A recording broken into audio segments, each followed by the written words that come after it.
Welcome Junior Techies. My name is Mrs. Ramla. In this video, I'm going to help the grade 12s prepare for their final exams. And I'm going to look at some evolution questions. Right, before you look at the questions, make sure you have the question paper and the memo at hand. Right. I've taken some of these questions from the 2015 paper 2. So you can have a look at some very good questions. Right, 3.1. The diagrams below shows the upper jaws of some fossils. These diagrams are drawn to scale. So here you have a diagram of a chimp, Australopithecus afarensis, Homo sapien. 3.1.1. Describe one visible difference between the jaw of a chimp and that of a Homo sapien, which shows trends in human evolution. That's easy. Can you see how much larger the jaw is here of a chimp? And in humans, it's much smaller. Right? Can you see it's more rectangular? And here in the human, it's more curved or rounded. Right? Here there's large canines, here there's small canines, and then of course there is a gap between the canines and the incisors, and here there's no gap. Okay, so it's nice, and make sure you answer it as a comparison, but they only wanted one. 3.1.2. Based on the difference in indentation, what conclusion can be made about the change in the diet from the Australopithecus, which is from the Australopithecus afarensis to Homo sapien? So, can you see the diet has been changed from eating raw food, right, as you can see here, and then humans eating diet of cooked food, right? 3.1.3. Australopithecus may be described as a transitional species between the chimp and the Homo. What is a transitional species? Grade 12s, make sure you know this. A transitional species shows intermediate characteristics between two species. It has characteristics common to both the ancestors and the species. Okay. Use one visible feature of the jaw to explain why Australopithecus afarensis is described as a transitional species. Right, as you're looking here, how do you know it's a transitional species? If you look, you can see the jaw is much smaller than that of a chimp, but it's larger than a human's.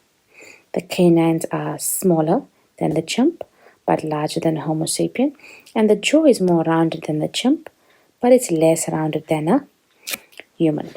That's a difficult question to use the correct words. So practice these questions, and make sure you have the correct words with you. 3.2. There are two variations in the color of king snakes. Some have a bright, colorful pattern, and others have a dull pattern.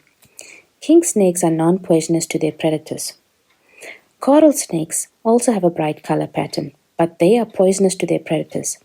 This is a defense mechanism as predators avoid them. Scientists observed that where king snakes share the same habitat with coral snakes, there were more king snakes that had a bright, colorful pattern. The diagram below represents the distribution of the snakes. So here you can see there's the coral snakes in the circle. Then you have your bright king snakes, and then you have very few dull king snakes. 3.2.1. Explain how the bright color pattern of coral snakes influence their survival. The bright color is associated with being poisonous, so it reduced the predation and it improved the chances of survival for these snakes. 3.2.2. Using Darwin's theory of evolution through natural selection, explain why there's more brightly colored king snakes in this habitat. Of course, there is variation in the color of the king snakes. Some have bright color, some are dull color. Those that are dull in color were killed by the predators. Those that are bright colored were not eaten, so they survived and reproduced, and they passed on this allele for bright color to the next generation. Right. Artificial selection programs have produced two varieties of maize. The one has a grain with a high oil content, variety F, and the other has a grain with a low oil content. The graph below shows the changes in the oil content of the grains of the two varieties over hundreds of years of artificial selection. 3.3.1. So if you look at the graph, there's the changes in the oil content of the grains of two varieties of maize over 100 years.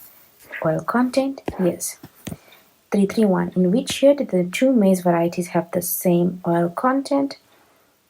If you look at it, 1900. 3.3.2. Calculate the percentage increase in the oil content of variety F over the 100 period. So that will be easy. Right, so if you look at it, here it's 100, here it's 20, that's the difference. Difference between the two is 80 over the first number, which is 20, and you multiply by 100. And your answer is 400%. 333, tabulate two differences between natural selection and artificial selection. Very easy from the memo. Natural selection, the environment or nature is the selective force. Natural selection, the selection is a response to the suitability of the environment, and it occurs within a species. Artificial selection, humans are the selective force.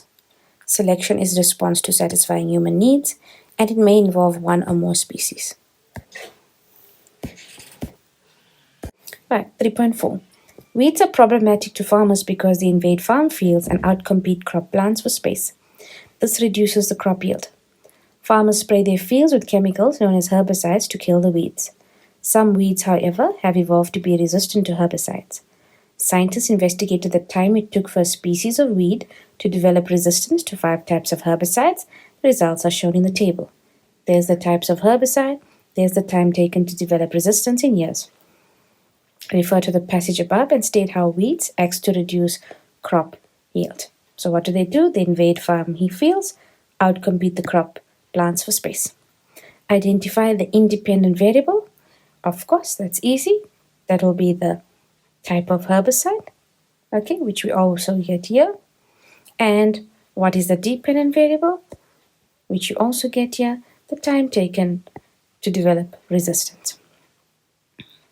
Name the herbicide to which the weeds develop resistance the fastest. That's easy. That's diclofop, fastest. And then they remained effective for the longest period of time.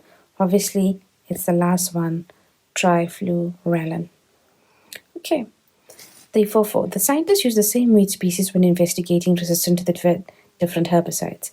Describe how the scientists would have determined the resistance of the weeds to the herbicides. So what would they have done? They would have obviously applied the herbicide to the weed and observed if the weed survives over many generations. Okay. How the use of the same weed species improved the validity? This is a nice question. They use the same weed species as other weed species may have developed resistance to the herbicide, and each weed species responds differently to a herbicide. Nice question. Make sure you note this. Okay, or the other answer, it allows for a single variable to which the results can be attributed.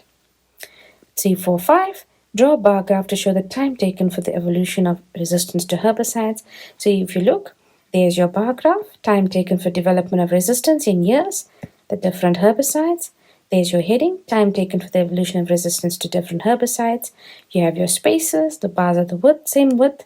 You got a mark for the same type of graph, which is a bar graph. It was correct scale on the y-axis, and then the bars are the same width and sizes. You got the correct label for x-axis and y-axis, and then all the plotting of the points of the bars. Not that bad at all. This was a very nice question. Right, thank you grade 12 for watching this video. Thank you, and join me and watch all my other videos as well.